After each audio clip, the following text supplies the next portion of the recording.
Bismillahirrahmanirrahim. Bismillahirrahmanirrahim. Alhamdulillahirabbil alamin wassalatu wassalamu ala asyrafil anbiya'i wal mursalin wa ala alihi wa sahbihi ajma'in. Before we start, let us recite Al-Fatihah.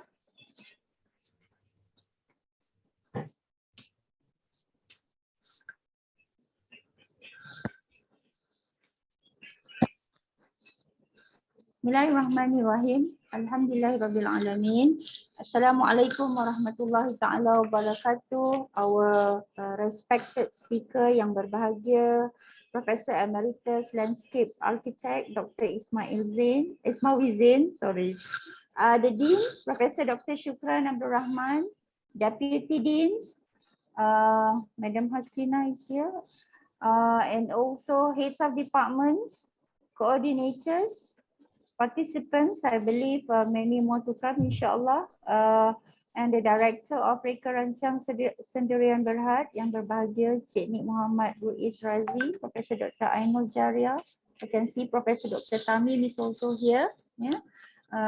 Once again, Assalamualaikum warahmatullahi taala wabarakatuh.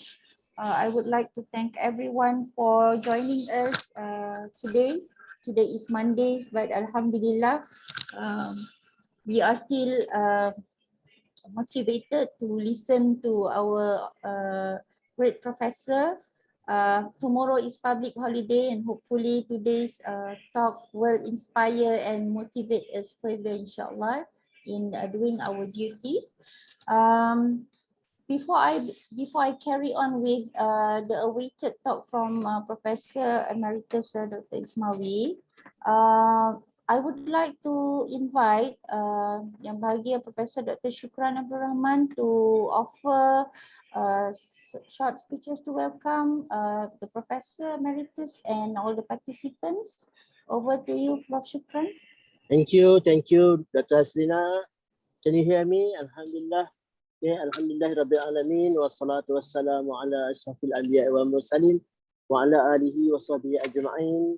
Rabbi shrah li sadri wa yassir li amri wahlul 'uqdatam min lisani yafqahu qawli. Amin. Thank you again Dr. Haslina, yang berbahagia Professor Emeritus Dr. Ismawi Zain, my beloved guru, Sifu, higher educationist, higher education manager, and everything to us in the kuliah. Professors, here departments, participants, guests. Assalamualaikum warahmatullahi wabarakatuh, and very good afternoon to all of you. We are indeed very lucky, very fortunate to have you, Professor Ismawi. This is tomorrow's commemoration of Prophet Muhammad's birthday, Maulidul Rasul. We in the Kuliah would like to renew our commitment in our knowledge seeking, knowledge generation, and knowledge dissemination journey. And for that, we'd like to be enlightened by you, Professor Ismawi, so that our motivation will continue, and our motivation, inshallah, will enhance as well, so that we can carry out the mission entrusted upon us as academics in the Kuliah of Islamic Review Knowledge and Human Sciences, so that we will be able to enthuse, we use the word enthuse here, enthuse funders or partnering institutions or partnering agencies out there to work with us in conducting research on sciences and Islamic studies.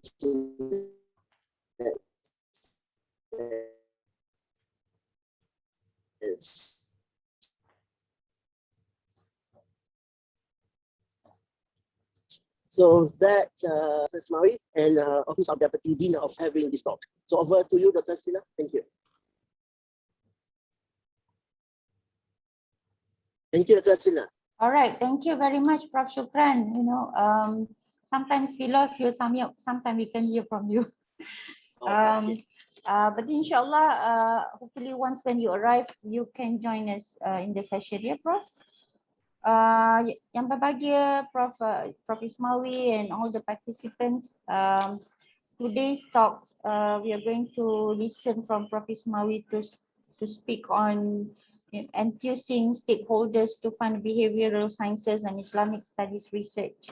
I believe some of us have already engaged with numerous varieties of stakeholders out there. And I believe they are also our asatiza from Islamic revealed knowledge who have been involved with the community in various types of programs. Except Prof, I think most of the asatiza in IRK, we are looking for ways to promote ourselves in a more professional engagement with the stakeholders. So inshallah, hopefully this afternoon we are going to be given some tips from you, and also to be guided on how do we sell ourselves, quote unquote, sells ourselves, and how do we tap on the opportunities out there. For your kind information, Prof, last year when Assistant Professor Dr. Ainul Azimin headed the Office of International Relation and Global Networking, we have had a series of reaching out to the stakeholders to find opportunities for research and consultancy collaboration between the kuliah and the stakeholders, the industries, the industry players. So we had visited Yapim, Jais, where else, Dr. Ainul? And I think recently we went to Myros. Yep, we went to the Embassy of Palestine, if I'm not mistaken. Yes. Yep, and we managed to get some opportunities, and our researchers have already benefited from the visits. Yeah, but inshallah, we hope this year, the coming year, since we are already now going back little by little on normal engagement, face-to-face engagement, inshallah, we hope that today's talk will be able to inspire us and to open up ways for us to reach out, inshallah. So before I carry on, let me introduce yang berbahagia Professor Emeritus Dr. Ismawi Zain. Yeah, he has very interesting background, and for those who are active on Facebook, you can see that sometimes Prof reflects on his background history when he was small, and that has been very motivating for me personally. Yeah. But today I'm going to introduce him in a more formal way. So Professor Emeritus Landscape Architect Dr. Ismawi Zain came from Kampung Gedong Samarahan, Sarawak, and I think he's very proud to introduce himself from this very interesting country, or state. Yeah. He started his career as an assistant lecturer at the University Technology Malaysia in 1978. I was in Standard 1, Prof, in 1978. He served as IIM lecturer in the Department of Landscape Architecture and the first dean of the Kuliah of Architecture and Environmental Design in the year 1996. That was the year when I first joined IIM, mashallah. Yeah. He was also the Deputy Rector of Planning and Development from 1999 until 2005, the year when I did my PhD, and completed my PhD in 2004 and 2005. I started joining as academic staff. The Dean of ISTEC in 2012-2013. In 2010, he was awarded Sarawak Tokoh Ma'al Hijrah by Yang di-Pertua Negeri of Sarawak in conjunction with the Ma'al Hijrah 1432 Hijrah 2010 celebration. The following year, he was awarded as the National Tokoh Maulidur Rasul. In 2017, he was appointed as the Chief Executive Officer of Al-Madinah International University, or MEDU. Professor Emeritus Dr. Ismawi Zain is an internationally recognized landscape architect and urban designer, particularly in the Muslim world. He has a strong professional focus on Islamic built environment. He has vast experience in teaching research, consultancies, and community works locally and internationally. Among his great achievement was his appointment as a member of the International Panel for the expansion of Masjid al-Haram, including reorganization of the holy city of Makkah al-Mukarramah by the government of Saudi Arabia to lead a panel of architects for the redevelopment of the Masjid al-Haram. The panel of architects consists of 16 international architectural companies from 13 countries, including Saudi Arabia, Malaysia, Egypt, Jordan, Japan, Germany, France, Switzerland, England, India, and South Africa. I cannot imagine the load and the pressure that you have had when you accomplish this task, Prof. Yeah? Perhaps you can share with us. Professor Emeritus Landscape Architect Dr. Ismawi was also involved in various national and international consultancy while in the academia. Since retiring from academic life, he has focused his attention to doing contract research or consultancy for the local authorities, state government of Sarawak, and the federal government of Malaysia in the fields of built environment, especially urban and regional planning and landscape and resource planning. A full-fledged, impactful research person, Prof. So without further ado, I would like to invite Yang Berbahagia Professor Emeritus Dr. Ismawi to deliver his talk. Please, Prof. Thank you very much, Prof. Haslina. First, I'd like to address Prof. Shukran, the Dean of the Kuliah of Technology and Human Sciences. Thank you very much for inviting me to this talk, and I'm honored to contribute again to the Kuliah. And the topic was given as enthusing stakeholders to fund behavioral science and Islamic studies. So I'd like to first say Assalamualaikum to everybody. And I'm very to be a topic where I would probably say that I have a very little knowledge of it. I have a lot of friends in the Kuliah hierarchy, human sciences, but you know, the depth of it, the details of it is something that I don't think I can claim to know much. But the reason why I accept this invitation is because I feel it is a challenge for us to actually get our friends to contribute directly to the society as people of knowledge, and that would be our common goal as IIUM academic staff, or at least in my case as ex-academic staff. But I will continue to support the university in that sense. So I hope today my little contribution will actually at least sort of set the direction for the Kuliah, or at least contribute to the setting of the direction for the Kuliah to be able to do this behavioral science and Islamic research. Okay, can we see the slides now? Are you showing the slide now, Prof. Haslina? Okay. Okay. So the first slide, of course, is the title. Okay. The second one. Okay. Now I always believe.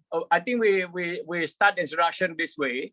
That I always believe that that we have three of these circles for us.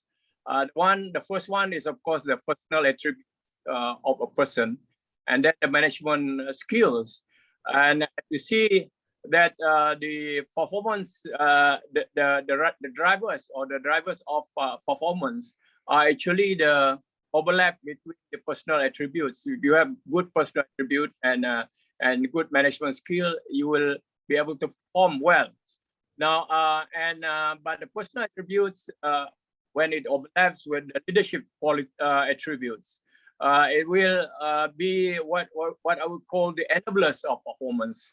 And then next one is the okay, there's something wrong. Never mind. Just continue. Yeah, and the overlap of the three circles, we will see the performance differentiators, meaning that how we can differentiate what makes us different from one another in terms of our performance. Okay, so of course we need, as we believe in IIUM, we believe in conducive environment, an environment which will translate into motivation, into to what you call things for doing research and teaching, whatever. Okay, so and in IIUM, of course, we believe that the Tawhidic worldview is very important for us in all the things that we are doing. Okay, and so that will actually, to me, produce a holistic Muslim professional among us as lecturers or academics within the university. Okay, next one. Okay, now this is also a part of the introduction. We can see that the acquisition of knowledge, there are 4 steps to it. The first one is delivery of knowledge, of course, where we actually deliver knowledge to students and to other people, of course. Then the next level is the discovery of knowledge. And the next level, the third level is the construction of knowledge. And the fourth level is where innovation and fusion of knowledge is taking place. Now, today we are talking about the fourth level, where we have done all these other things because we have done the delivery of knowledge to the student. We have also helped the student, facilitate them in discovery of knowledge, and we have also within our own research and also our studies, we have constructed knowledge that probably is addition to the field of knowledge that we are doing. But now, how do we actually innovate this and diffuse this knowledge to the society? That's the question that we are trying to address today. Next. Okay, and of course, we are talking about dialogue of leadership. So I'm putting this around. This academic leadership, to me, basically transformational leadership. It is actually a leadership where we initiate, we lead, we draw up action plan, and we implement, and finally we monitor the project that we are doing, whether the project is a big project, small project, or it's just a student's project. Okay, so so next one is that I think we have achieved a lot in KRHS. Okay, I forgot the K there. But as Dr. Haslina was saying, and I think quite a number of our friends from the Kuliah were saying that we have actually have problem with actually marketing ourselves or selling ourselves to sometimes to obvious clients and sometimes of course and of course to the clients that the unorthodox clients, I would say, people who are hidden one, but probably need our support from the academic knowledge point of view. The next one. So how do we create this potential or creating this potential clients? To me, the first one is, of course, relate. We have to relate ourselves to them. I don't think they will know anything about us unless we have some sort of relationship with them, or in maybe in the form of them knowing us, or in the form of us knowing them. Yeah, but we must also empathize with them, meaning that we have to feel we have to feel them. We have to feel how they are. You see? And then only then can we make them our partners. You see, so unless we relate ourselves to them, we empathize with them, and we become their friends, we'll not be able to actually make ourselves into their partners. You know, I will explain to you why I use the term partners. So once we do all this, then we will know what are the potential in terms of what we can actually get out of that relationship, and what they can actually get out of the relationship, and what are the constraints that they have. Maybe they want us to have them, but what are their constraints? We need to know what are the constraints that they have, and also the limitation that they do have. So we may, on the initial basis, share strategies of how our team can be a partner, to leverage on their potential and to overcome the constraint and their limitation. So unless we know their potential and constraint and limitation, we will not be able to do this. You see, why I said potential is because sometimes we don't see the thing unless we do a real study of them or really know them well. Same thing about constraints. You see, so we have to make this as a challenge. I think that was for our own challenge, in the sense that we need to actually what do you call it,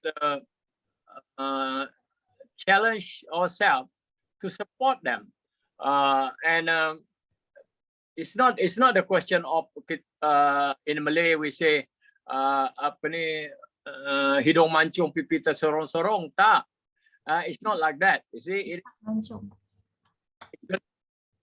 genuinely interested in supporting them. You see, and we relationship alike. You see, even if we haven't started anything with them, we may want to call them, we may want to send them card, we may want to send them what they call it, happy birthday, or even happy Hari Raya or whatever.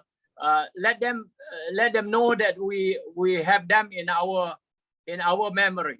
You see, so I think this quite important, because in that sense they will feel that we are part of them, or at least we are actually there to support them whenever they need our help. Okay, next. So so you can see that actually it is very difficult for people, especially one that you do not know or that doesn't know you, to actually open up on their deficiencies, on the thing that they have problem with, for example, and especially they don't want to tell you of their dreams. But we have to connect with this thing, like our Malay proverb say, tak kenal maka tak cinta. So we actually need to know this is very important for us. And we may think that we know them. Like, for example, I'm sure people in IRK consider themselves as knowing people in Jakim well, or Jakim well for that matter, or even Pusat Zakat or whatever, you know. But we may think that is sometimes it's just a myth, you know. We think that we know people, but we don't actually really know them, because their environment is totally different. They have a certain constraint, they have a certain work regulation and whatever, and we need to know this thing in order for us to actually develop the relationship to a higher level. Okay, and to become their partners is really something that we need to be to know them well. So be gentle with them, and be humble also yourself, because sometimes the problem of people from academic world, I'm also from academic world myself, sometimes we think that we know so much. We think that we know all the thing under the sky. So this is a problem. So I think we need to actually be humble and not oversell ourselves in the sense, and to treat the consultancy or the research that we are proposing as actually an upscale of the existing knowledge, and not just for potential client, but also for the team, because the team need to actually feel that they are doing it because they want to improve themselves. And only, it's not just a question of you selling what you have. I think it's a question in consultancy and in research, contract research. You have to be humble in the sense that you will find things that are actually sometimes can be quite different from your initial perception or your initial knowledge of it. So be interested in new knowledge. Partnership is most effective strategy in knowledge acquisition. Knowledge acquisition is a two-way process. You see, you don't think that you are the only one who is giving knowledge to your client, but you must also remember that you are also receiving knowledge from your client. The same thing, I always take the same attitude with my students. You see that whenever I teach a student, I taught them how to ask questions, how to actually interrogate the lecturers and whatever. And because of that, you tend to learn more because the student asks you questions or angles of perspective that you never actually thought of before. So the same thing in research consultancy. So don't give the picture that you are Mr. Know everything. So you must give a picture that you are willing to actually work together with your client. Your client is actually your partner. They are going to be your partners in this knowledge acquisition. And because of that, there must be a level of respect between you and your client. So don't think that whatever you throw to your client, that is something, and then you feel that sometimes you feel your client is try to show that they know too much or whatever. But this is, I think, one of the melees of being an academic. Sometimes being an academic, experienced this myself because I've been in the two world for so long. Since I graduated 1978, I was a lecturer, and I was also a consultant, and I was also doing the things on the ground. So sometimes we do sometimes feel that we know a lot more than people outside. It's not that. You see, I think there must be a level of respect that we actually that they actually know a lot of things too. Okay, so okay, next. So we must acknowledge the potential of our clients. Remind them that they know and can do a lot more than they seem to do, but because they are mired up in their daily and mundane activities, they may not have the time and or human resources to focus on potential areas that may improve their coverage and also their relationship with their stakeholders. This is something to accept. See, don't think that you're doing the research or the consultancy for your client that you know more than them, or that they do not know more than you or more than you. They may not have the time to do what they want to do.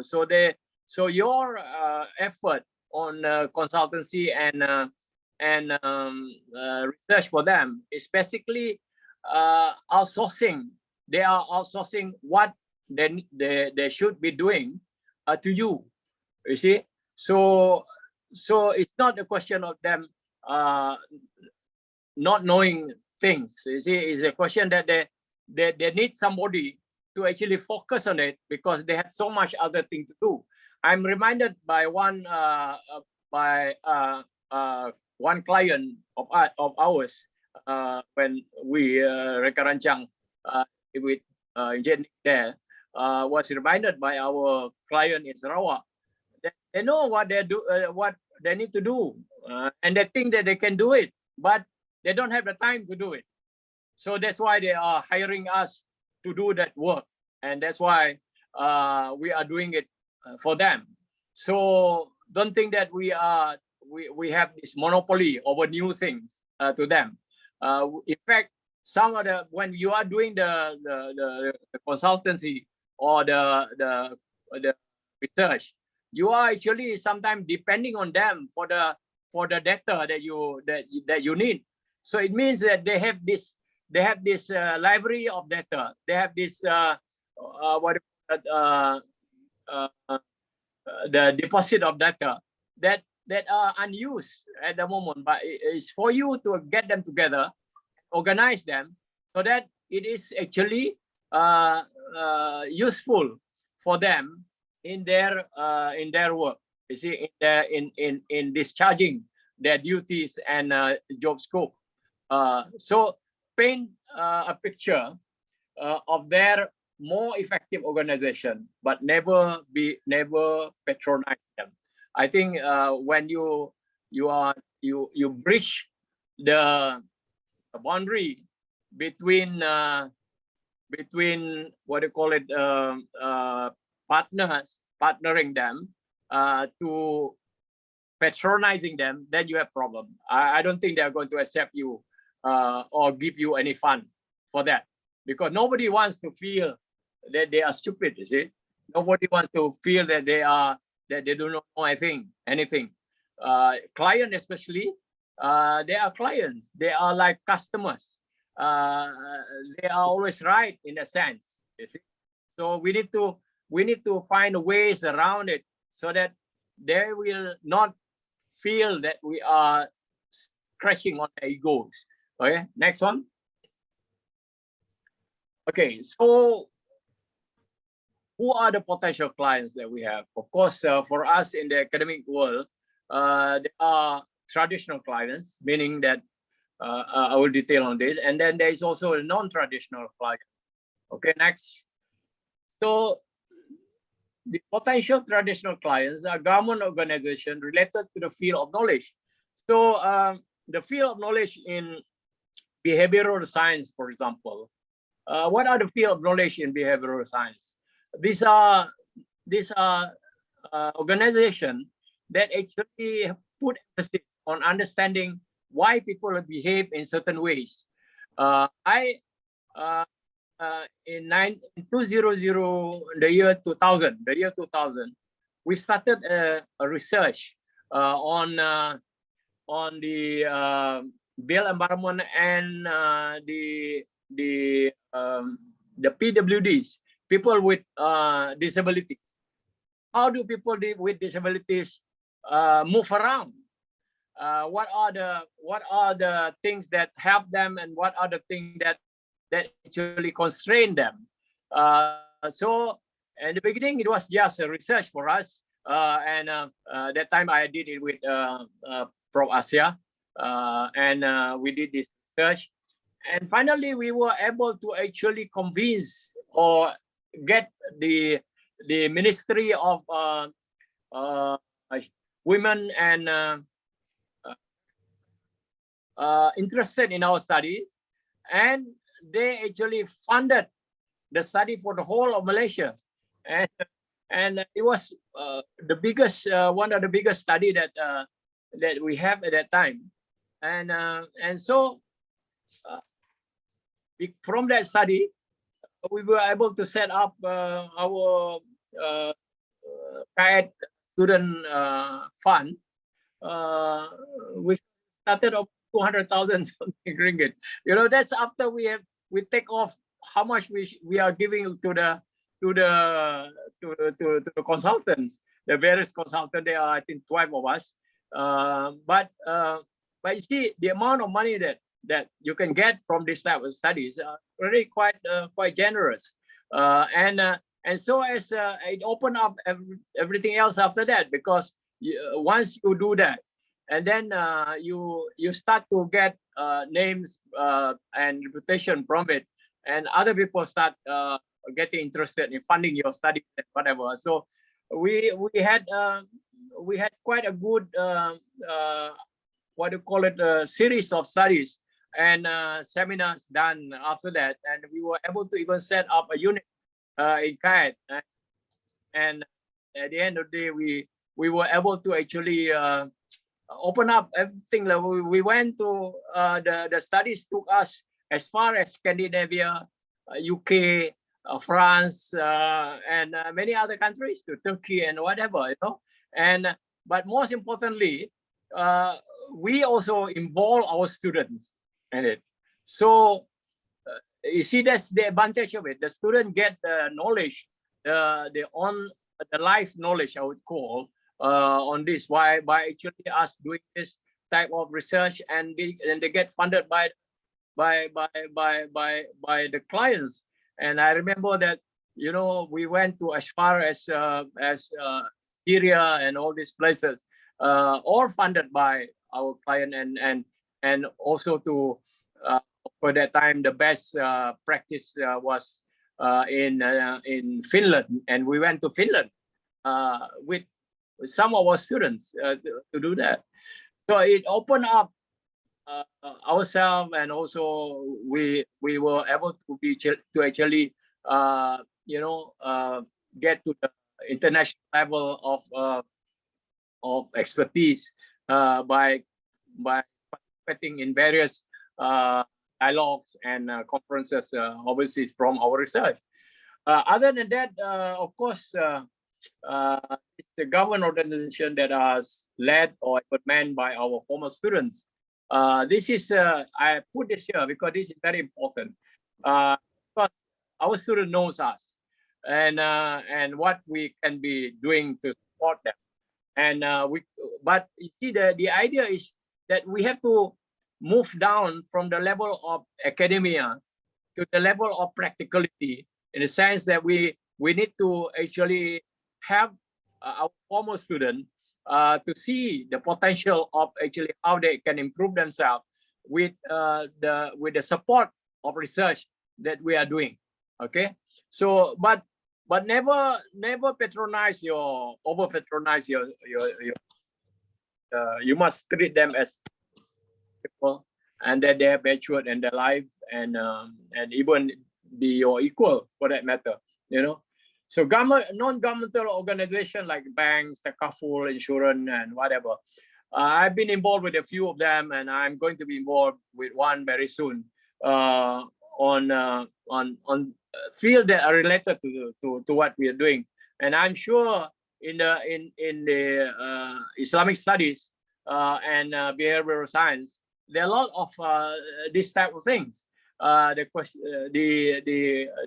ideas about relating yourself to the bank, the couple, and insurance for that matter. The one that I'm now preparing on, and I used to do at one time, was on the question of sustainable development, which is the field that I'm very interested in.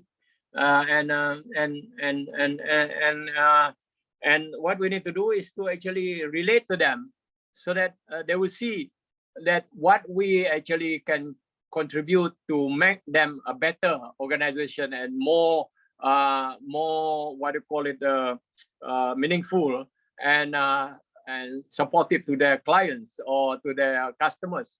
The last one for the potential traditional clients is international organization, and these are people like IDBs. And I've been to Africa a few times because of these guys, these people in IDB, and also to Afghanistan, and for that matter.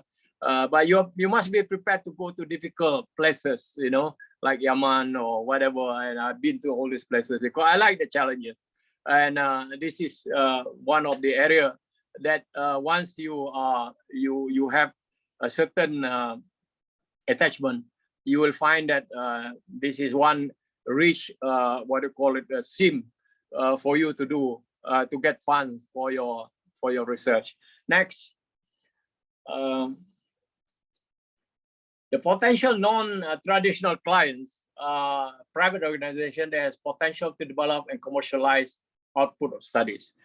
These are private organizations that are interested in commercialization. You see, I've met a few of IRUM Islamic Studies or rather IRK alumni who are now operating what do you call it, tahfiz, for example, and operating some religious schools, or even some other things that are not really related to that, but something that are related to the idea of non-traditional dawah and whatever. Now, and they can become a really good what do you call it source of fun for you, because they probably need to be told or need to be acquainted, not told, but acquainted with the idea of how to improve their operation. Like for example, the few guys from IRK that are operating tahfiz next to very close to my place now, and even renting my house. Are those a group of guys from IRK that are actually developing a tahfiz with the idea of running the traditional school at the same time, the traditional education or government organization education at the time. So students will not be what you call it missing on their traditional education, but by actually going into the tahfiz, and they are getting a lot of sponsors, a lot of people who are sending their children to them, and I am seeing them doing very well now. So other than that, organization led and manned by former students, same thing, and philanthropic individuals, organization that concern on issues, for example, the use of the name of Allah before by other religion. I remember this incident very well when I was in ISTAC, where there are people who are concerned with this thing, and they want to get as much knowledge about it as possible, because it touch on their heart that these are issues that need to be addressed. And they have to be addressed in a very what do you call it, clear manner, a knowledge-based manner. You see, of course, Allah Yarham Tan Sri Sanusi unit used to tell us stories about there are individuals who want to cleanse the asset. He said these are the people who probably want to fund your studies. Because they have some probably doubt about what they have with them now, so they want to probably cleanse it. I don't know whether this is a good source or not, but I think it's a logical thing. Next. So getting potential clients to fund our studies. I think there are 4 steps that are necessary. One is getting them interested. It's obvious. We have to get them interested in our studies. We have to make some form of in inverted commas investment and get them to see what we are doing. When I was doing when we were actually doing the study on this PWD, people with disabilities, we actually invited people to come and see what we are doing, and they get interested. I see. And people from Sirim, for example, I mean, I was quite surprised that Sirim was very interested in our study, because and they actually funded a lot of our activities in the study. They even funded our trips to far off countries because they want to actually go further into how to actually express themselves in terms of their target.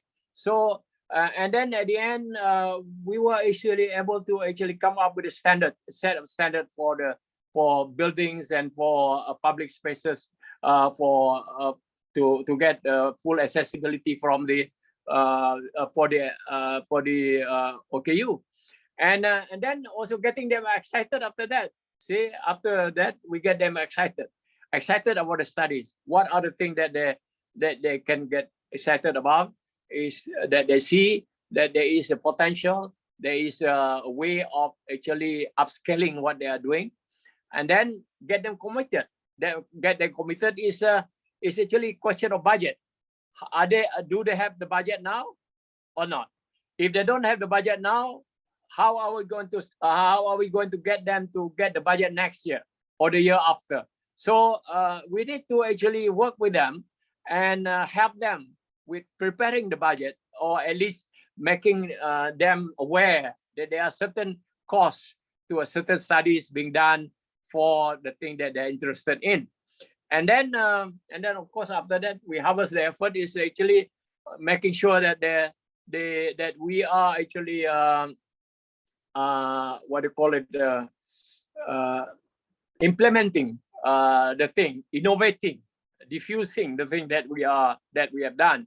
And this is I think the most interesting part of it, because it will actually create the circle of interest and prolong and the interest in what you are doing. Okay, next. Okay, next one is getting potential client interested. Oh, I mentioned already. So, okay, the most important thing is to know the job scope. We think that we know Jakim well. We think that we know Jakim well, but actually there are a lot of things about Jakim that we probably do not know. Okay, or at least the details of it we do not know.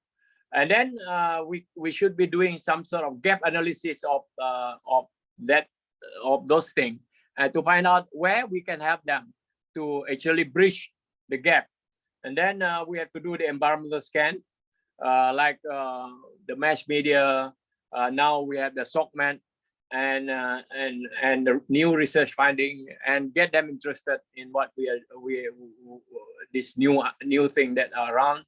And we should be able to see what is the trend going on in the area that we are doing the research on, and we should be able to read the future. What I'm saying here is how is our research going to develop or how is the society going to develop in the next 5 to 10 years, so that we can actually tailor our research toward that. Okay, next.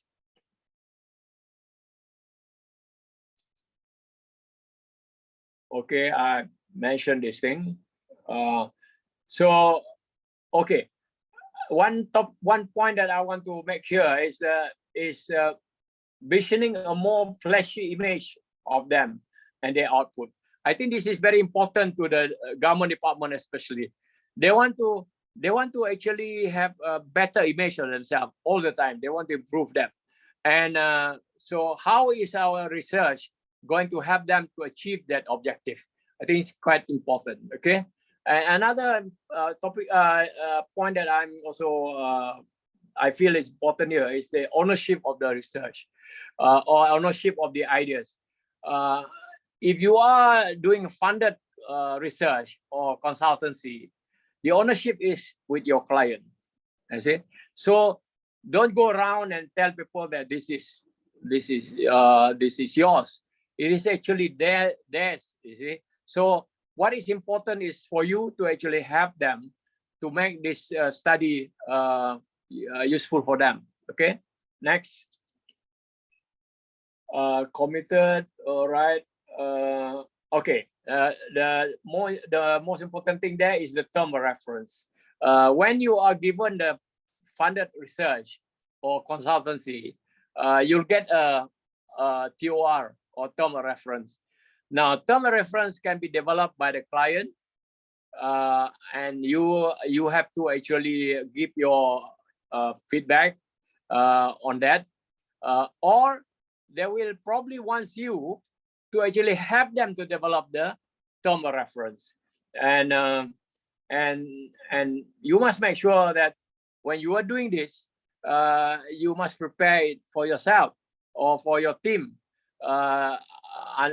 You must try to get them make sure that they are interested in you doing it or your team is doing it. Okay, next.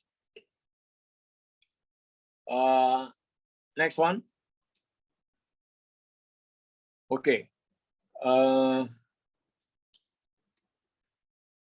So what I think is necessary here, that now that we know our deficiency, is actually to find out what we can do to make the breakthrough. And I think the Kuliah need the breakthrough leadership in the research consultancy. And this one I have talked about quite a number of times. I'm quite sure some of you have listened to this. So the breakthrough leadership is about doing a set of opposites. Yeah. Next there. Okay, a set of opposites. The first is creating captivating challenges. This is for ourselves. There are challenges, but we need to be able to captivate, make that challenges captivate us, making us feel that we need to do it. We need to do this study, and we need to find out how to do the study. Okay. Next is maintaining open focus. Now we have to focus on something on the research, but at the same time we must be able to be open-minded about it. Okay. Next one is synergizing collaborative competition. There is a competition for various reasons, but we need to synergize a collaborative competition, meaning that everybody in the team will probably be doing their own things, and competing on that. But they need to be collaborative in order, at the end of the day, the overall result is going to be much better than what we have. And next one is developing the structured flexibility. So there must be some flexibility, but we must keep focus on the structure, the main structure of the research. And of course, the last one is nurturing personal commitment. Now, in doing the research, we need to have personal commitment, and this come at various levels for everybody. But there must be a commitment to actually complete the research and make the research useful, not only as a writing material or a journal material, but something that can actually really bring a change to our clients or their stakeholders. Okay. And next one is to produce and organize adventure. Now we need to make this research or consultancy and organize adventure. Then we feel that it is going to be, that will keep us interested until we complete the study. Okay, so if we go into detail of this, we can see that creating captivating challenges is caring fun from clients for our behavioral science study and Islamic research, studies research. That's very difficult, of course, but we need to secure the fund. So it must be a breakthrough. How do we do that? We need to discuss about it. We need to actually find ways of how to actually get around into the heart of our potential clients. Transform. I think the next one is transform the word research to consultancy, because out there in the market, in the world outside, people don't actually know very much about, or rather don't actually appreciate the word research as we academicians do, but they do appreciate more the term consultancy. You see, get ourselves interested, and dangle the reward to captivate ourselves. So when I was doing some of the things that I was doing, there are rewards that I feel that is very important to me. Like, for example, opening up my horizons of knowledge, and also at the same time getting my students the fresh from the what do you call it, from the world, the knowledge that that is the result of the research, and many other things. Of course, money is one of it. Money is quite important, but at the same time, the more important thing is that this research is one of the things that is part of your personal development career. And I remember when I was in IIUM, I used to tell people that consultancy or contract research is one of the aspect that a lecturer, one of the item that a lecturer or an academician need to do. You see, if you don't do it, then there is a deficiency in you. Okay, next. Maintaining the open focus is the team must be prepared to listen to potential clients. So this is where some of us, this is our problem in the academic world. Sometimes we feel that other people should listen to us, and only other people listen to us. But actually, when you want to have a funded research, you must be prepared to listen to the potential client. Potential client must not feel that they have been straitjacketed to accept the proposal. So you must be prepared to amend your proposal. You must be prepared to actually tweak it and make it fit into what your clients actually think about. You know, and client always think that they know better. This is something that we need to realize. When a proposal is called and finally commissioned, it is not because the client think that the consultant know more or are more knowledgeable on the subject than themselves. No, they do not know that they do not know about the subject. They may not have the time to do it themselves, or they just need their ideas to be researched further, or they need someone to organize their thought on something. So this is sometimes you get funded research. Many of the funded research is in this level, the level in this category of C, where the clients actually think that they know about it, but they don't have the time to organize themselves. They don't have the resources, the manpower resources to divert to do it and focus on it. But they need to get it done, so they outsource to you. And because of that, there must be this what do you call it? This very strong what do you call it? Engagement between continuous engagement between the consultant and the client. Next.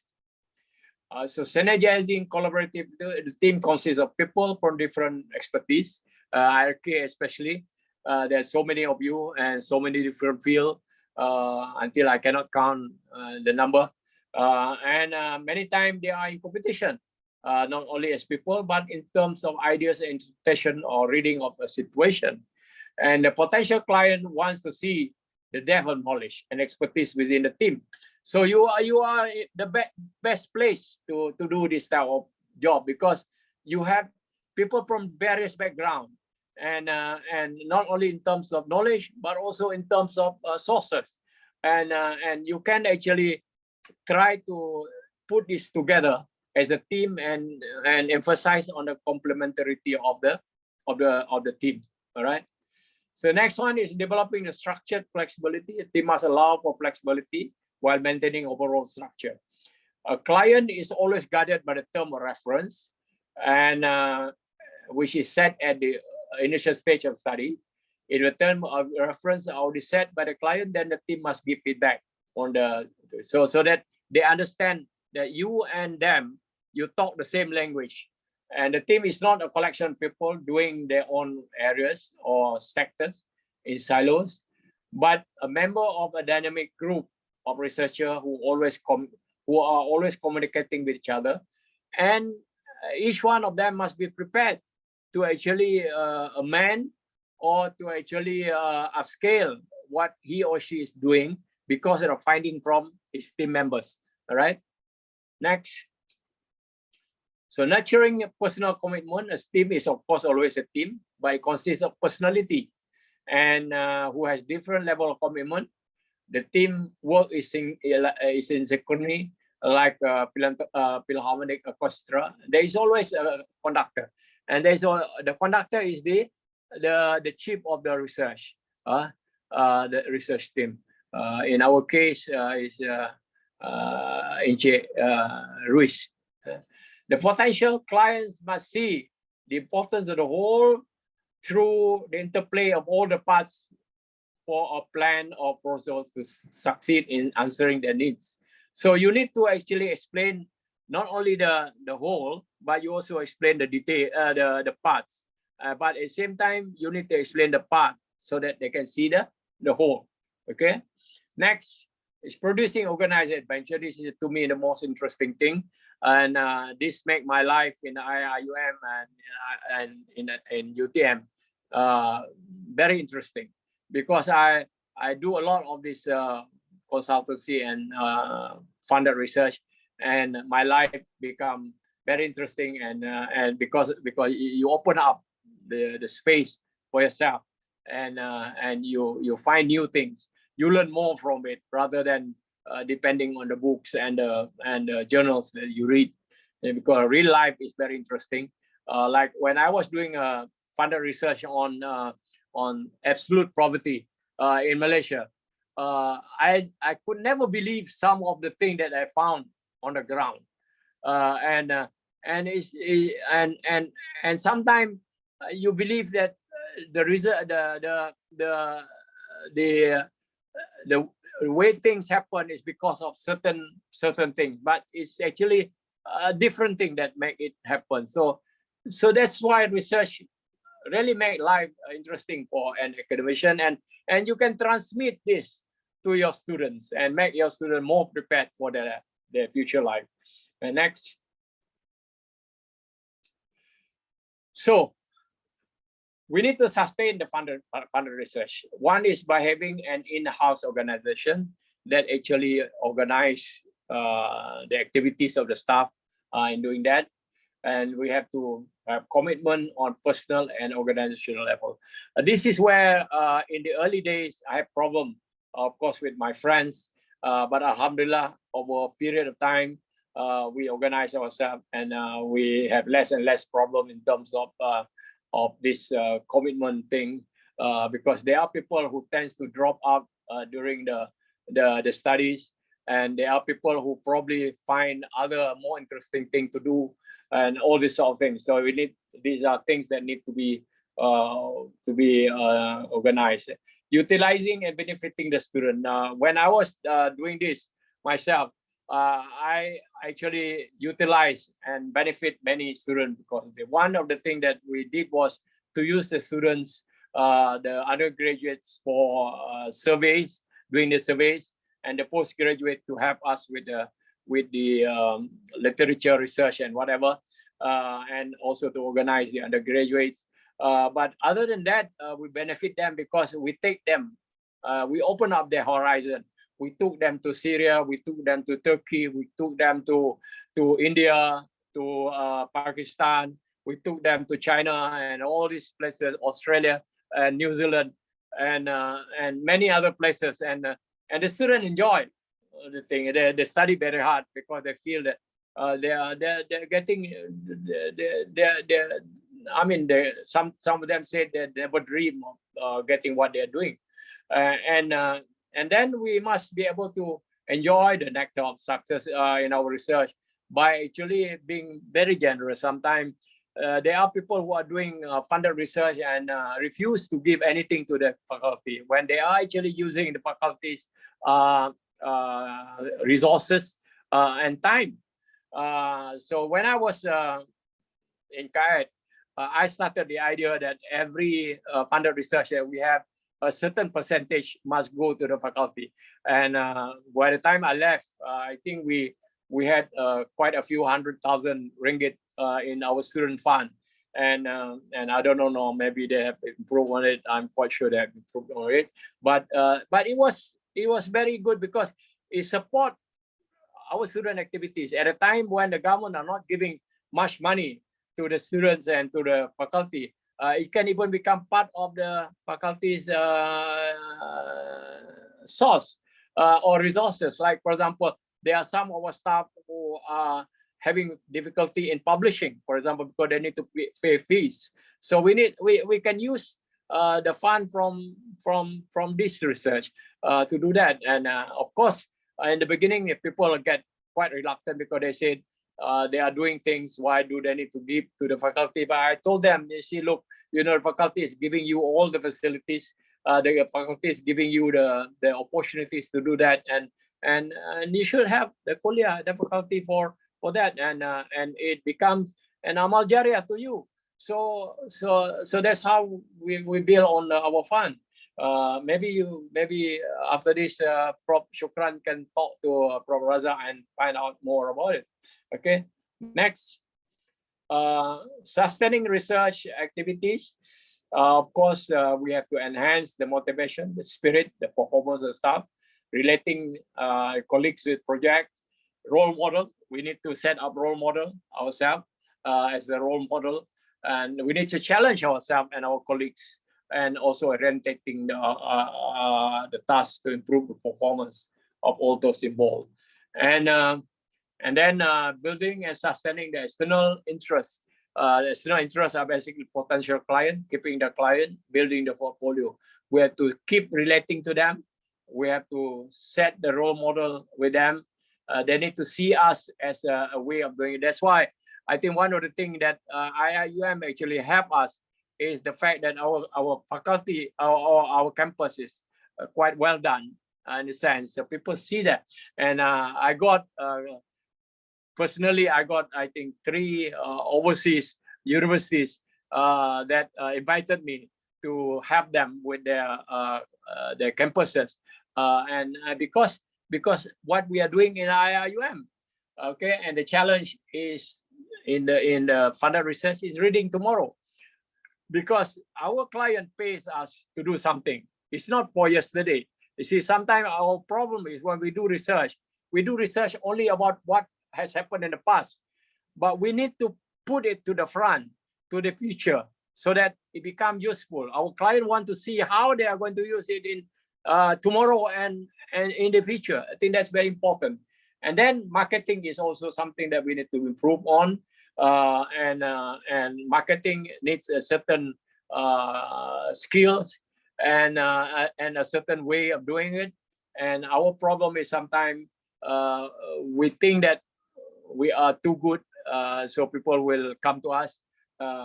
It's not. You see, people have the egos. I think that's something we need to understand. Okay, so why the team need to be invited to do or to be given the funded research? See, we need to acknowledge that the existence of our competitors. But we must try to show to the potential client that our output will be value for their money, and will be having long-term partnership with them. And I think for IIUM as a university, we have another interesting or rather important element, which is that we are international. Even Malaysian are international Islamic University. Okay, so everybody, I think myself especially, we need to remind ourselves that at the top of the ladder of knowledge acquisition is innovation and diffusion. That is, we need to be able to get people to actually use what we have done or what we have produced. If not, then we'll be like durian yang tak masak lah. Durian tak masak. Okay, so kata Piramli, quoting Piramli, tamat. So can you put the last slide? The last slide, please. Last slide. The last one. Last one, yes. That's the last slide. So I have translated the normal pantun that we have. Kalau ada sumur di ladang, boleh kita menumpang mandi. Kalau ada umur yang panjang, boleh kita berjumpa lagi. In English, because IIUM is using English. If there be a spring in the field yonder, together we'll immerse, refreshing tired bodies. If there be another day in the distant future, we'll meet again to recount happy memories. Thank you very much. Assalamualaikum.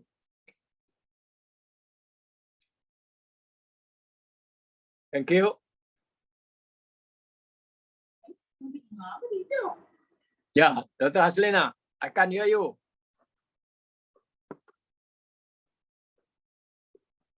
Okay, Assalamualaikum. Sorry, I'm looking for the icon. Thank you very much, Prof, for that guide and tips and motivating, inspiring speeches from you, mashallah. I agree with you that engaging ourselves with the stakeholders will somehow increase in our self-confidence, in our, our application of knowledge. Whenever we talk to our students, and whenever we deal with the stakeholders, the industrial players out there, they have some confidence in us that we are not only the people who talks on theory, but also able to apply our knowledge to the real life. I am so much fascinated with what you have said just now about partnership, because I think doing research with the industries, especially with Jakim and Prof. I know we were together with Japanese. We have to also understand their limitations, like what you have said, Prof. One of the limitations that I can sense, especially when working with the government agencies, are that they always change their structure, the people in the structure. So from time to time, we can see that we are dealing with different peoples, different officers, and sometimes we need to explain ourselves again and again.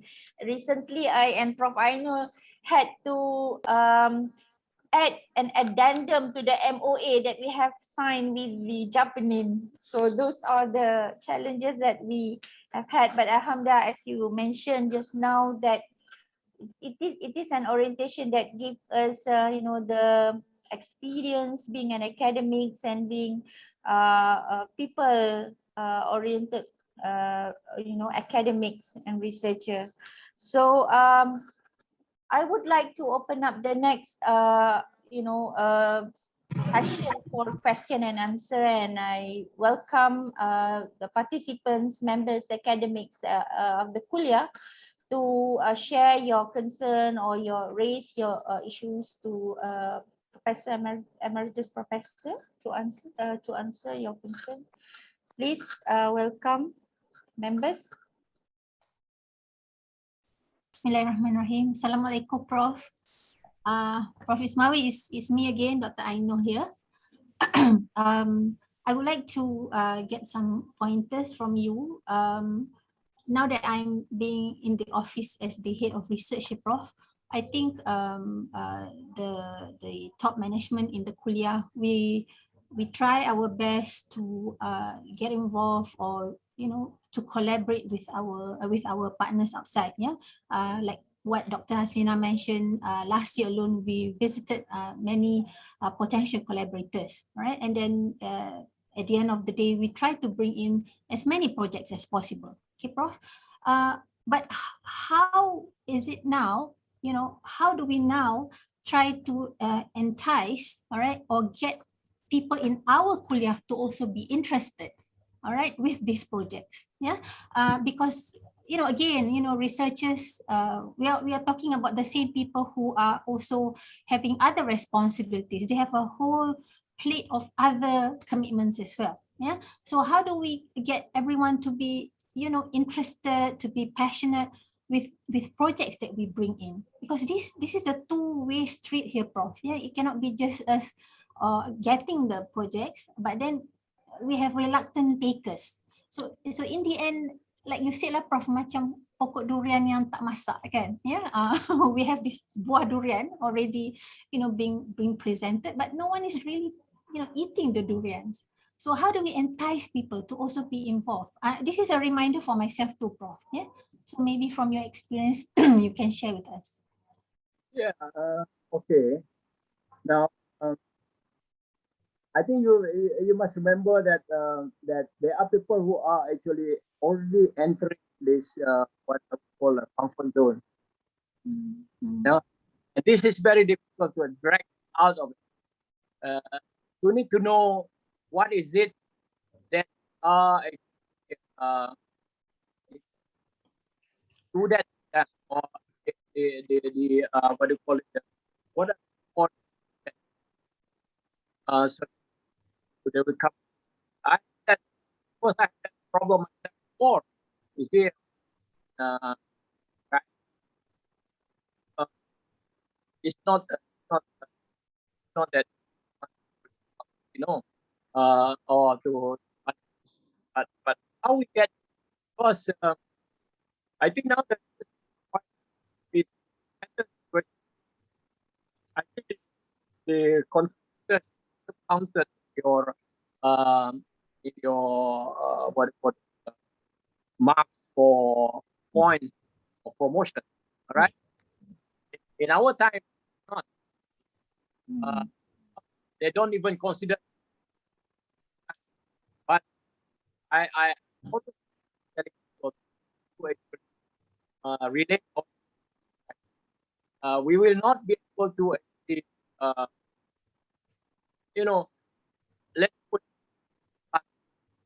to answer what on life when you have no knowledge, you don't benefit other than, of course, speaking. But what is that? I think Prof. Ali always, I think it's like right. That probably is the first one. What is, the opportunity to actually income. It's Prof, something.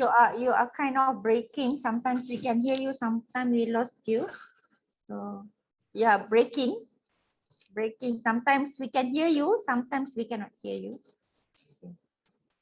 Oh, okay. Now, all right. Can you hear me now?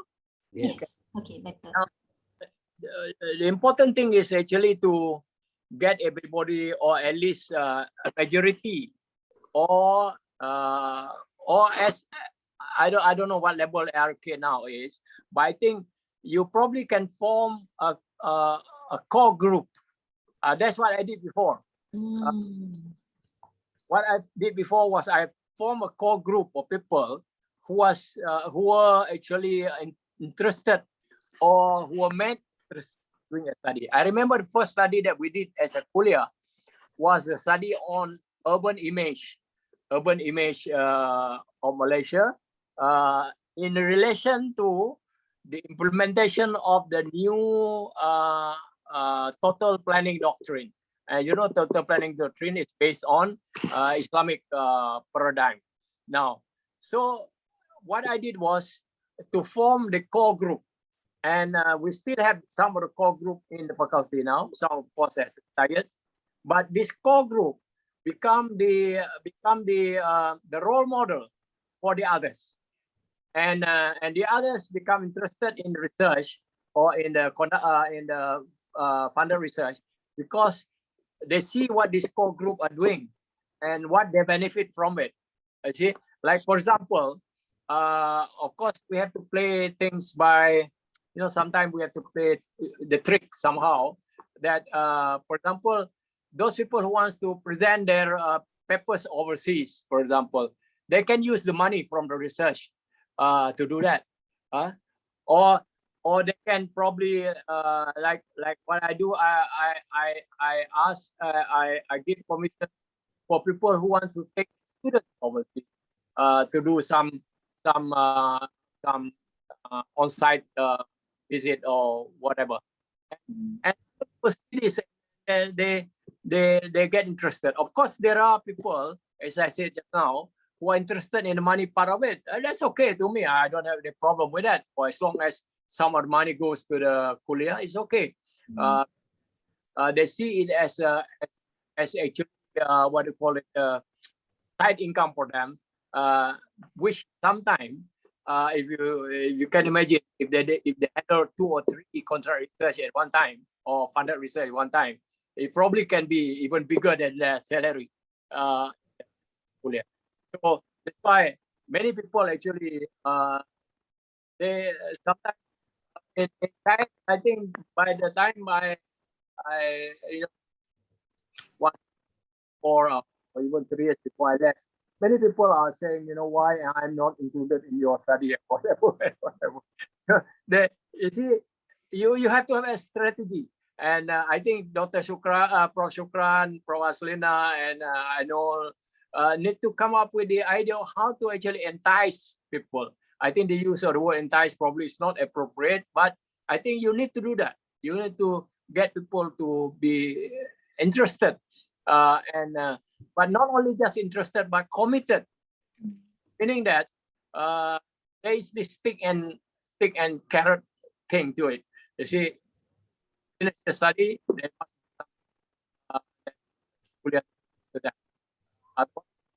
the carrot, meaning that the reward from the study. I hope I. Thank you, Prof. Thank you. Any more questions? I have many questions actually, but I don't want to monopolize the session. Please, Prof. Wahid, do you want to ask anything? Maybe Prof can share his networking with you, since you are, going very high with your future studies center. I'm enjoying listening to the Prof. Long time I don't see him, but it's very good to hear from you, Prof. I learned a lot today. Thank you very much. Inshallah, maybe I will later. I have some question. Now I don't have. Inshallah, future studies unit will bring more money to the kuliah, inshallah. Your future project, inshallah, Prof. Yeah. Inshallah. Yes, Prof. Asim, do you have anything to ask? Prof. Asim, how is the project with Jais, Prof. Asim? Did they respond?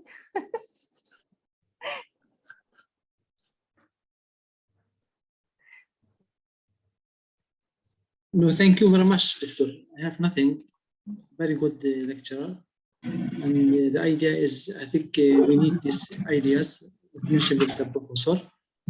We can practice, is very good for us, inshallah, and for the student. Thank you. So Usmani, you have anything to ask? Assalamu alaikum, Prof. How are you, Professor? After a long time, we have seen you, mashallah. We miss you so much, Prof. In fact, you are a balanced person to me. We see you always in the first saf behind the Imam in the masjid. And also we see you as a towering figure in research, mashallah. And today, the lecture that you gave, we need this kind of lecture, inshallah, for motivating us and all the stuff, inshallah. Maybe we need to listen to you for this kind of thing, inshallah. And this will definitely motivate all this stuff. Prof, what you said, all of this, mashallah, they were accordance, I belong to Quran Sunnah, in accordance with the Quran Al-Karim, because you said here that we have to be polite and kind. If you look at this Surah Al-Furqan, the second last page, Allah said there were ibadur rahman alladhina yamshuna ala ardi hawna wa idha khatabahum al-jahiluna qalu salama. Second last page of Surah Al-Furqan, that Allah's chosen slave, the best ones, whenever they walk in, they remain polite, they remain kind. And also Allah is asking us in many Quranic ayat that we have to work hard, work the best way. In fact, Allah has created us to be the best one. If you read Surah Al-Mulk, second ayah, الَّذِي خَلَقَ الْمَوْتَ وَالْحَيَاةَ لِيَبْلُوَكُمْ أَيُّكُمْ أَحْسَنُ عَمَلًا. That Allah has created the life and death to test us to be the best one. Not only for the hereafter, it should be for the worldly life as well. In this worldly life also, we have to be the best person. The same thing Allah said in Surah Al-Kahf. إِنَّا خَلَقْنَا مَا عَلَى الْأَرْضِ زِينَةً لَهَا لِنَبْلُوَهُمْ أَيُّهُمْ أَحْسَنُ عَمَلًا. To see the best person. And Prof, in Surah Al-Ahqaf, third page, the last time. What is your question? Is there any Yeah, question? yes, no, just only, I was motivated by the Prof because I saw him after a long time. And then I just wanted to, participate here. And that he said that we cannot be proud, we have to be humble and all these things. And also we have to present the best way. And here, Prof, in the last one, Allah said there in this Surah Al-Ahqaf, third page, the last ayah, that وَيَوْمَ يُعْرَضُ الَّذِينَ كَفَرُوا عَلَى النَّارِ أَذْهَبْتُمْ طَيِّبَاتِكُمْ فِي حَيَاتِكُمُ الدُّنْيَا وَاسْتَمْتَعْتُمْ بِهَا. And then Allah said, today you have to go to Jahannam. Why? بِمَا كُنْتُمْ تَسْتَكْبِرُونَ فِي الْأَرْضِ وَبِمَا كُنْتُمْ تَفْسُقُونَ. Because you remain proud, arrogant, and you are committing all kind of bad things. So, Prof, we need you, usually to motivate us with this kind of lecture, inshallah. And we will come to join you, inshallah. Thank you so much. Thank you. But that's why I said, I think sometimes we feel that we have done the best we can, but actually there is capacity for us to do more. We feel that we are just on, feel that especially that we are doing for the Ummah, for the society. Yes, Prof. There is always this capacity. And more importantly, I think is or staff in our case, how to actually that you are saying, for example, and many more, to be live, and this probably we need to actually put them in practical like the Ottomans were doing on the what do you call it,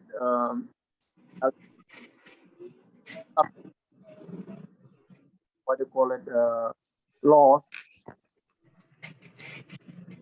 Yes, Prof.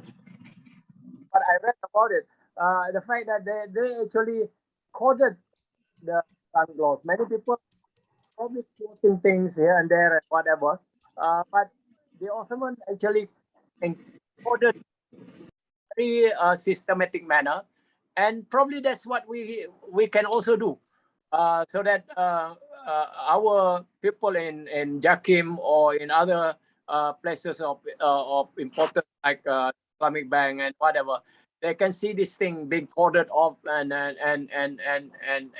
they can see the practical aspect or the practical way of doing things.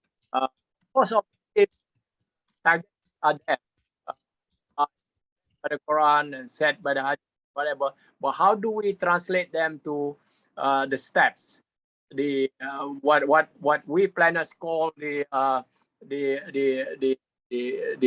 formulas, the practical steps of things, right? Thank you very much. I learned a lot from you. Thank you, Prof. Prof. Rahma, Professor Dr. Rahma also has a question to ask. Please, Prof. Rahma. Assalamualaikum, Prof. Apa khabar? Bagus. Alhamdulillah. Alhamdulillah. Prof, how do you keep yourself motivated and not burnt out? I'm finding that more and more as my age has gone up. But I'm embarrassed to say this when I look at you, and you have been an exemplary scholar for all of us since from the very beginning, and you, in spite of all the challenges that you have gone through and still going through, you are going strong. Please share, Prof. Thank you, Prof. Rahma, for that question. Thank you very much.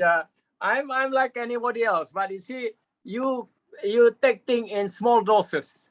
I think that's very important.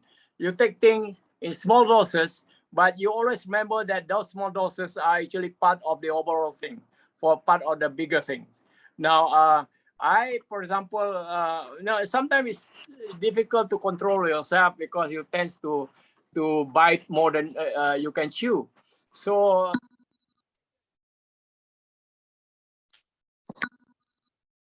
the idea is, hey, where is it now? Yeah. So the idea is actually to plan your action. Action plan is very important. For me as a planner, I think to me the one of the most important thing that give the results of what I'm doing is because I plan what I do. I very seldom take things on what I would call impulsive basis. So it's always impulsive is good, getting yourself excited, getting yourself interested, but you must translate it into plan. How do you do that with all your other commitment in line? You know, so you must remember that once you take on a funded research, there must be you are not excused, you are not exempted from any of your other commitment or your main commitment. You are taking on extra job, and as I said just now, there is always capacity to do extra things or things that you have never done before. And other than that, one practical example that I will give you is, and I think people like I are learning from that. I gave them some tips on this. Is actually to what I would call use your not to say use, but rather to get your postgraduate students or your undergraduate student interested in doing the thing that you're doing. You see, and you must motivate them by actually financing their studies or whatever, or even giving them monies for what they are doing, their input to you. I think this is very important because it actually open up spaces for you, because but you must keep track. You must be in charge of the whole thing. Don't give it wholesome to your student or to your postgraduate, but rather for you to actually make use of them in doing this thing. I remember when I think none of my studies that I did not involve student. All my studies actually involve student, either in small group or one whole class, or even postgraduate students that are actually doing their masters or their PhDs. They are totally based on the money that I got from my contract research or my funded research. Even international students. I remember 2 international students that I had were actually financed by the money that I got from my research, my consultancy, and we went to Syria. The students were not only they were paid for their tickets, plane ticket, but they were even paid for the money that they will spend over there, and extra, and so as in other places that we are doing. So I think one of the key situation to this, Prof, is don't be stingy. Don't be stingy. Don't actually look at that money as just yours. You see, share it out, and whatever. And as I said, that's why I emphasize here that some of the percentage of the funded research must be given back to the faculty, so that the faculty can actually expand its activities, can actually fund other stuff, because there are stuff within the faculty. I'm sure in RK HS, the RK part is getting less fund, and the HS part probably get more. I think if we can get the HS part to actually give some of the money to the faculty, that can be used as the what I would call the seed money, the seed fund for the research of at least to finance the preparation of the proposal for you to actually market yourself. Okay. Thank you, Prof. Prof, I have one question. I need to ask this question. Very sensitive question, Prof. But malu nak tanya, but I will have to ask this. This is the only opportunity, especially for us in IRK, kan. How how do we charge, professional fees? We are not professional. We are asatiza.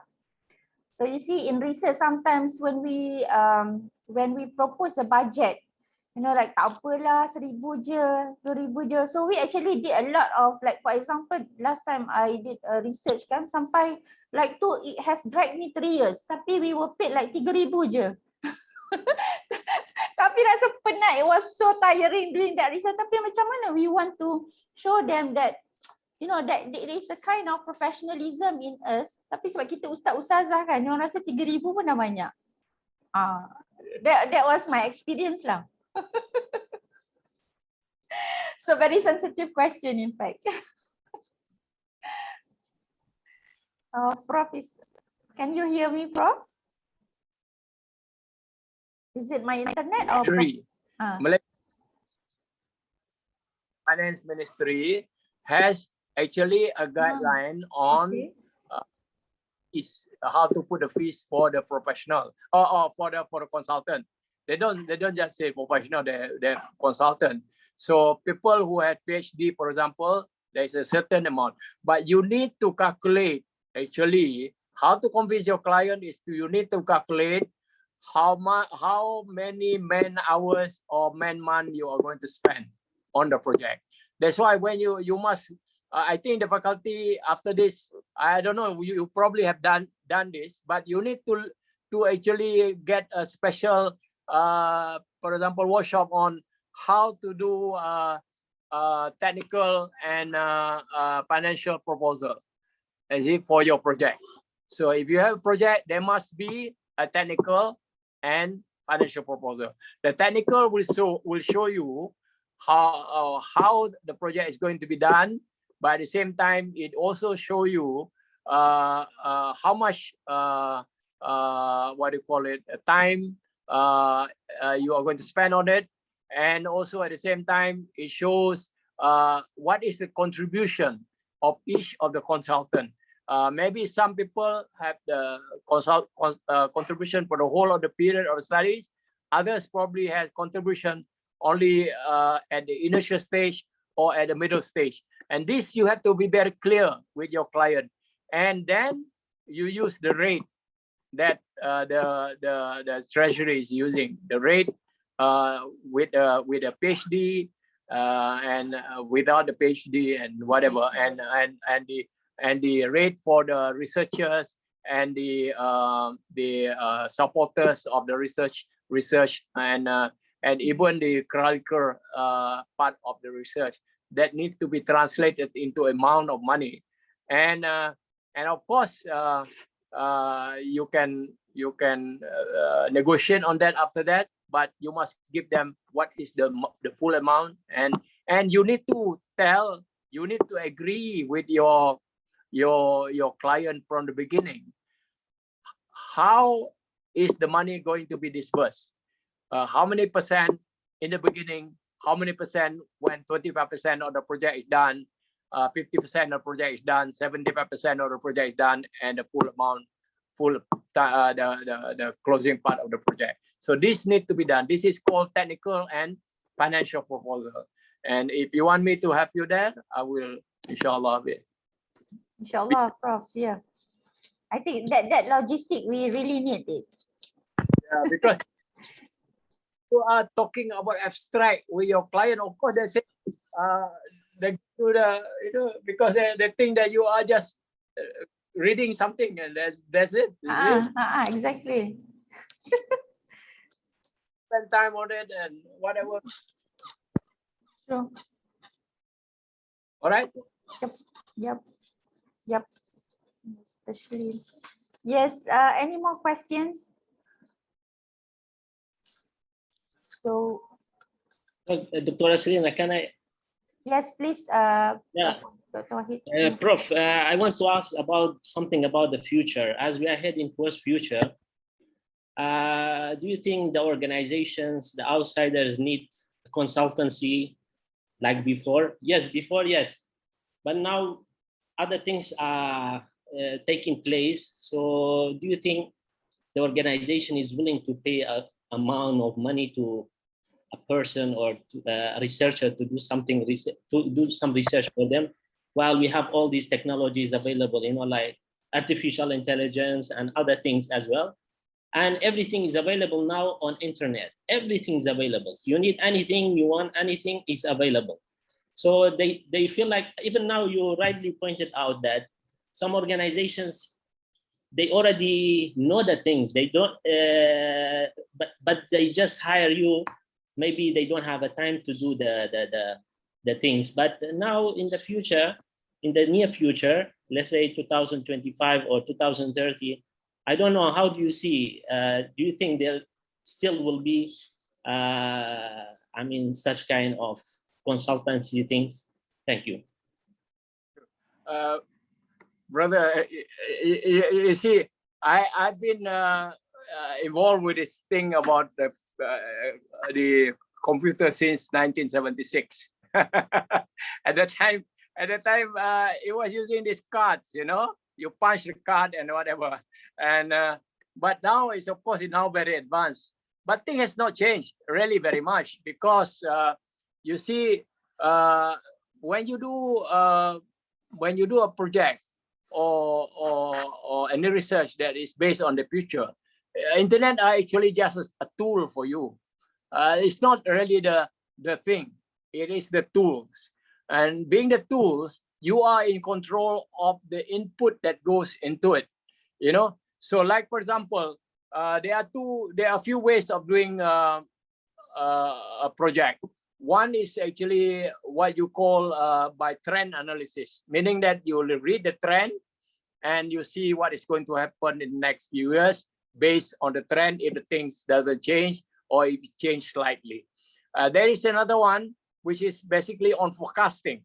Forecasting is the idea that you input into the process a certain activities that you want to happen or that need to happen in the scale of the thing that you're doing. Now then you will change the scenario of what is going to come out with.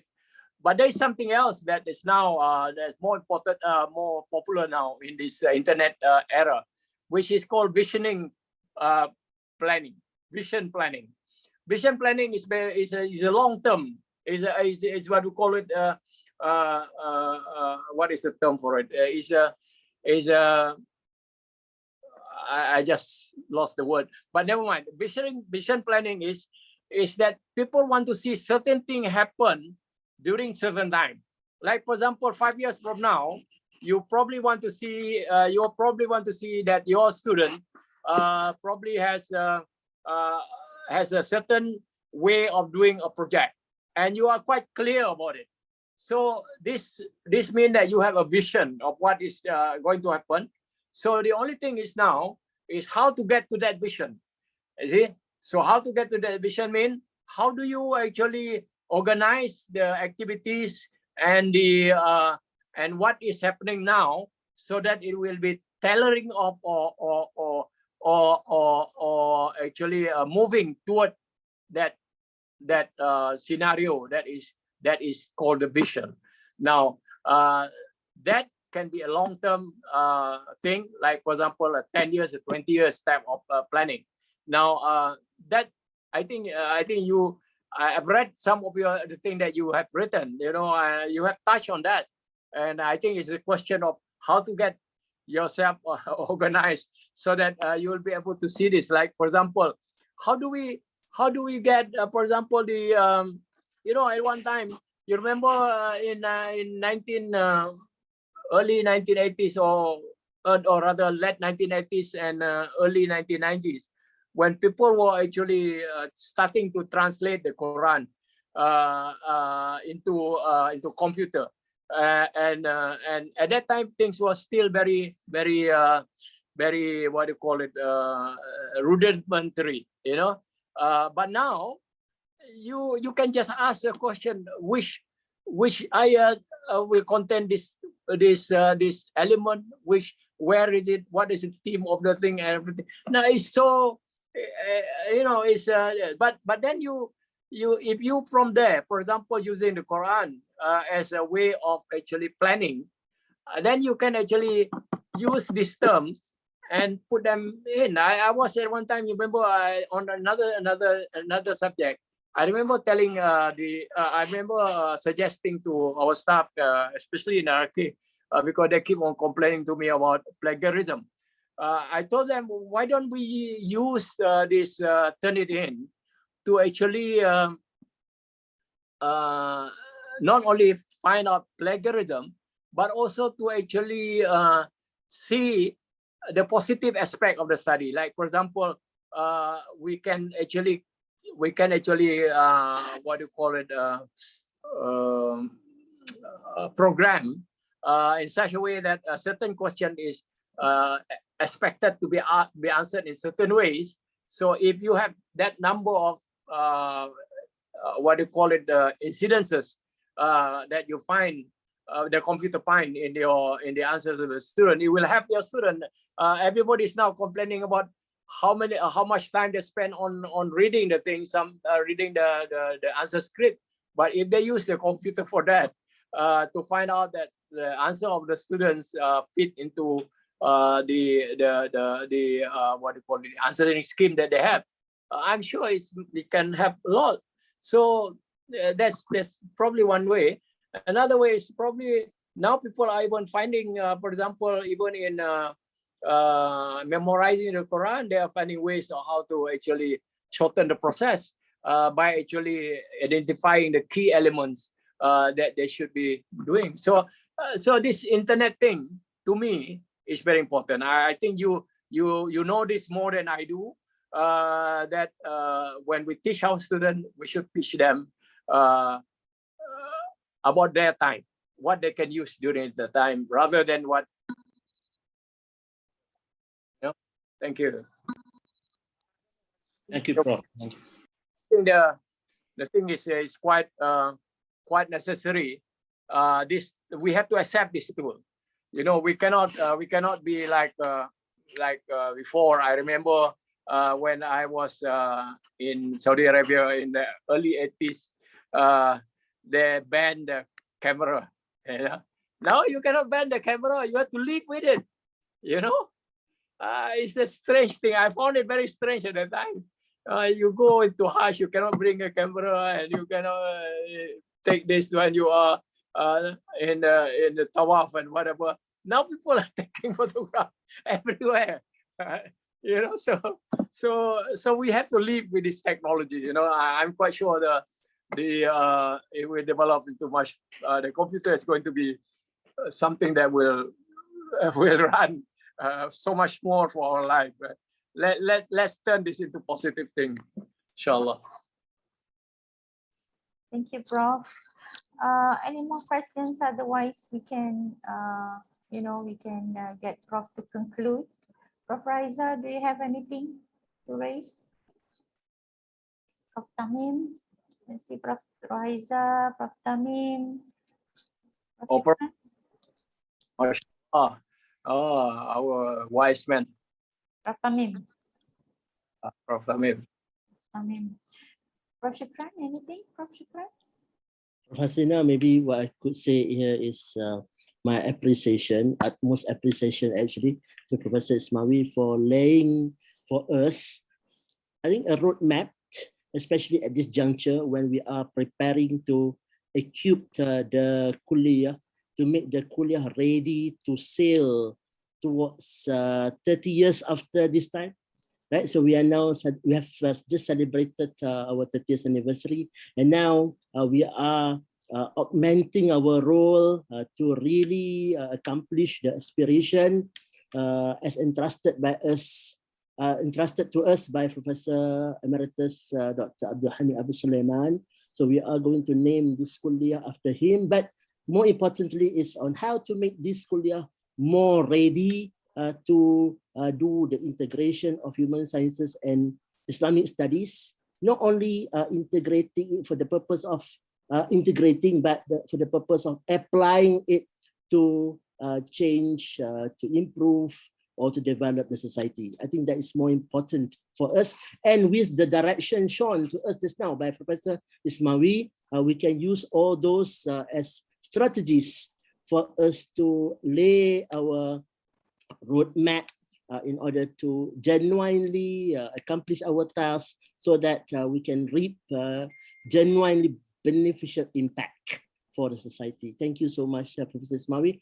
And I think you have also taught us on how to empower our academic members. Yes, I think I agree with you that enticing is not appropriate, rather, because we have no choice actually, because by becoming academic, we have to do research.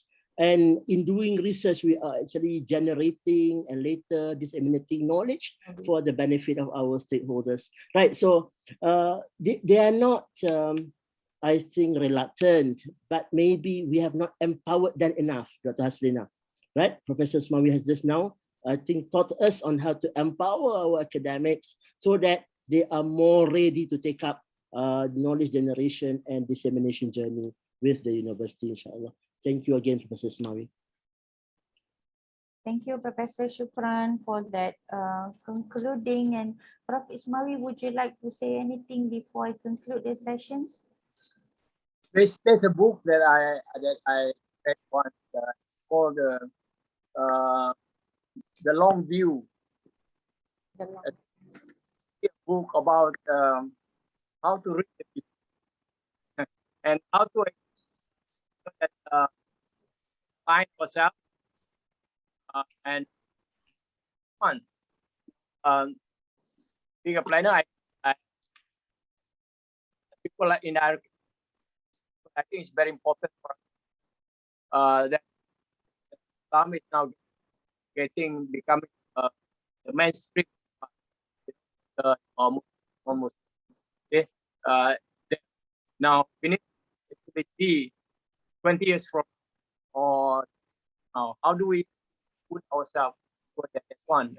Is as a empowered of staff, and I think everybody feel that they are actually that they can contribute, they can do something. That other than that, to me, very important for us to actually see that that we need to get, level 4 of our knowledge acquisition, which is where what we have been used by the society or for the benefit of the society directly or that Allah. So I think that's all the thing. Thank you very much, Professor Emeritus Dr. Ismawi, for sharing with us your experience, the tips and the guides. I gather that, my take for today is that myself, Prof. Shukran and Dr. Ainul, we need to help to empower our staff.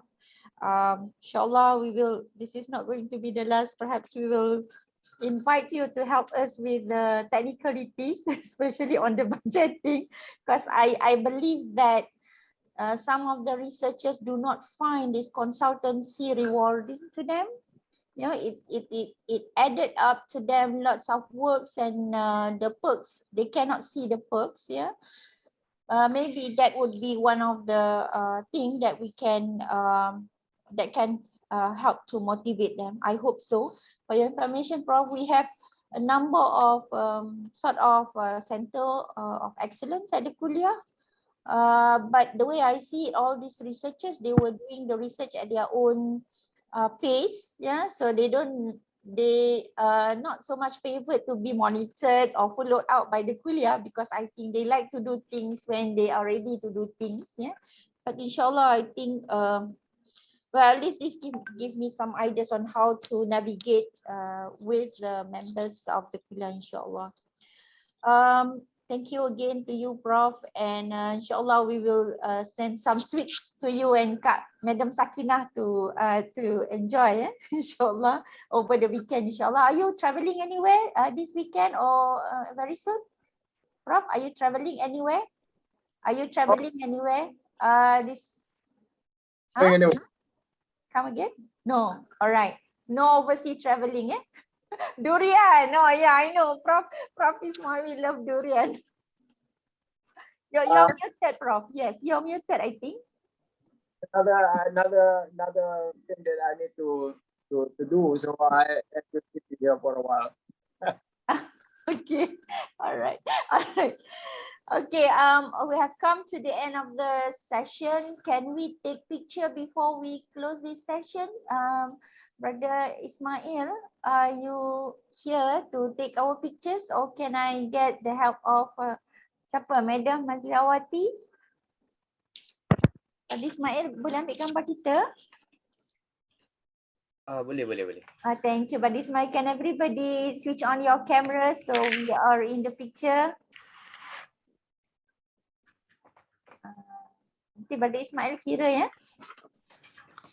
We hope the director of Reka Rancang also will join us in the picture.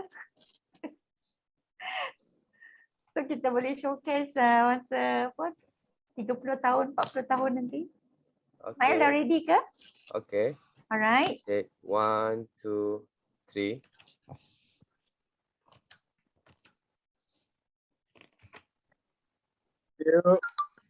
Okay, another one.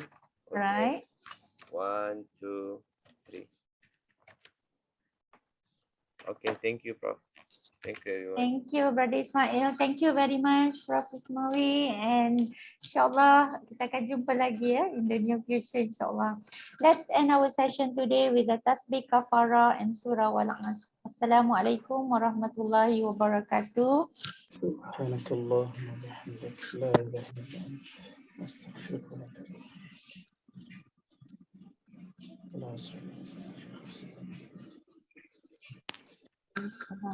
Thank you very much, Prof. Assalamualaikum warahmatullah. Professor Ismawi, thank you so much. Prof. Thank you, Prof. Dr. Aslina, Prof. Shukran. Thank you very much. Assalamualaikum.